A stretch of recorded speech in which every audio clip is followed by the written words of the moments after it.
Guys, it's finally here. So thanks to POPOSOAP, they are sponsoring today's video and they sent me this Waterfall pump.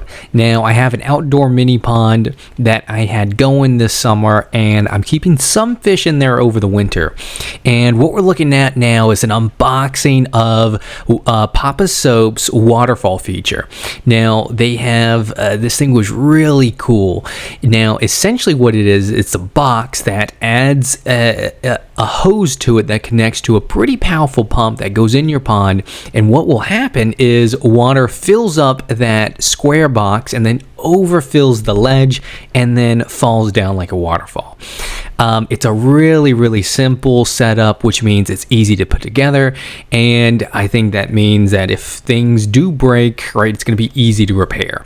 Now really there's just a few pieces. Now there's the lip to the box that creates the waterfall. It comes with this adhesive black silicone or glue, and that's really just to seal where this thing goes down into the box so that it is more watertight and it doesn't really leak. I had to use a hammer. In this case I used like a screwdriver just to press that down where it needs to go, but because I don't think you can press it with your fingers by yourself. But here's the pump. It's a decent sized pump, and it connects to this really rigid tubing. Like, this isn't like really flexible tubing that you can like squeeze and kink. Like, this thing is pretty stout. And then this is the part that connects to the box, right? And so that part that I'm unscrewing goes inside that waterfall box area, and it has two rubber O-rings or two rubber washers just to make sure it's watertight, and again that it doesn't leak and that it all goes through that outlet port in the front. But this is how the water comes in. And guys, whenever I set this up in the mini pond, this thing's pretty powerful. It was just launching water into this little waterfall area.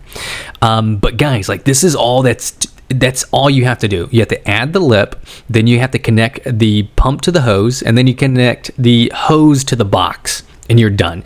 Now it also comes with this mesh bag, and the mesh bag is really so that leaves and debris doesn't clog up your pump, right? And so now we're going outside. That was Olive, my dog, and here's my mini pond setup. So there's not as many plants in here anymore because I took them all out for the winter because it's getting fall time now and weather's cooling down. But I am leaving a few things out here. I am gonna leave a few rice fish out here because they can withstand our winters out here in North Carolina. Now if you look, there's a good bit of hose. Now you can chop this hose. I'm not going to because it's not being lifted too high to where it's going to restrict the flow, and I may want to use it somewhere else in the future. So I'm going to figure out a way to make it not be seen somehow within the pond. Now what I'm doing here is I'm trying to figure out, how am I going to fix or make sure that this box here stays in place.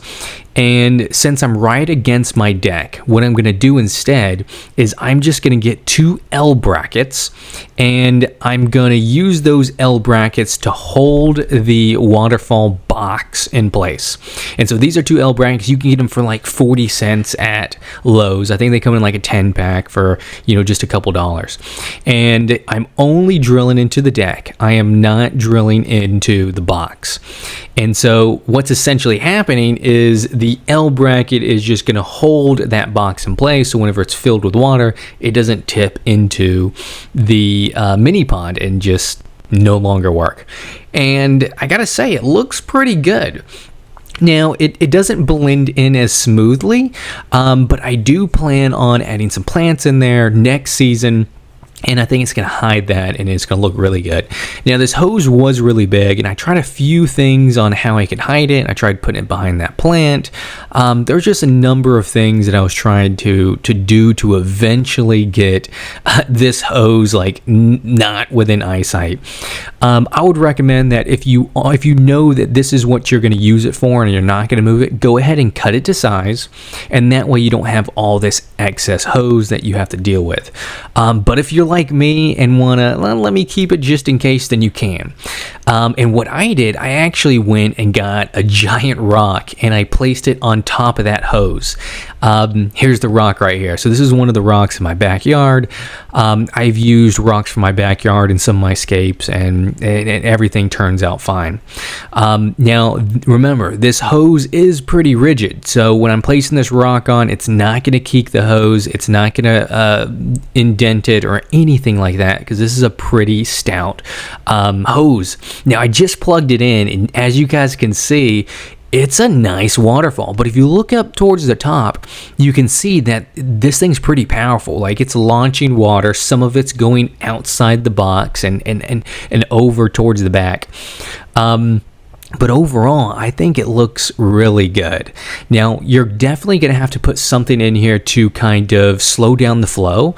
And so what I'm going to do is use lava rock, right? Lava rock is going to help slow down that flow so it's not as splashy, I guess.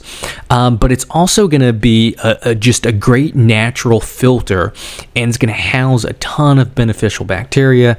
That way, the water quality stays crystal clear and my fish stay healthy and all of that. And if you look at it now, like, the water inside the box is a lot more, I guess, reasonable. It's not splashing out. And if you look at my fish here, I got rice fish and tadpoles in here, and I think they're doing great.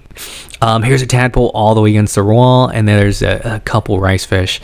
Well, guys, I hope you like this video. I hope you consider buying this product, because I really enjoy it, and I've been enjoying it for the past couple weeks.